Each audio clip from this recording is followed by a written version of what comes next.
Ito na yung bukha ng ng public market na tinitindahan namin dati. Ni-renovate na siya. Yung ibang tinda dito banda, nandito na sila.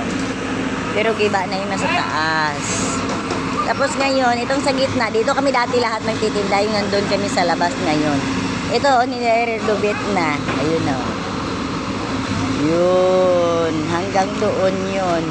Pero yung mga kubo dyan, hindi yan maabot sa paggawa ngayon. Ewan ko lang kung kailan ipagawa ulit dyan.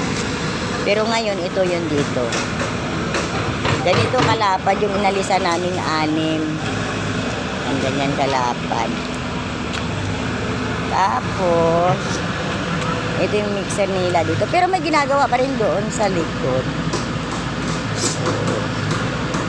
Hindi ko alam kung yung natira na yan kung anong gawin dyan. Pero ito talaga yung binutasan nila dito. Dito kami nang galing na 6. 6 kaming akipante dito sa loob eh. Tapos ito sa palabas, yung mga kubo-kubo na yan, iba din yan. Mula dyan sa kubo-kubo na yan, hanggang dyan sa may mga sako na yan, ito ang nirenovate. Yun. Sa public market ng San Remeo. Yun, ang mga materialis nila.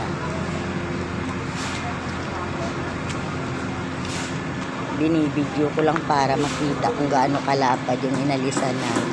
Kasi yung iba nagsasabi na, bakit nandun kami sa labas? Kasi doon kami inilagay muna, temporary. Kaya nandun kami. Oh, dito lang muna yung video ko kasi kakain pa ako. Bye-bye.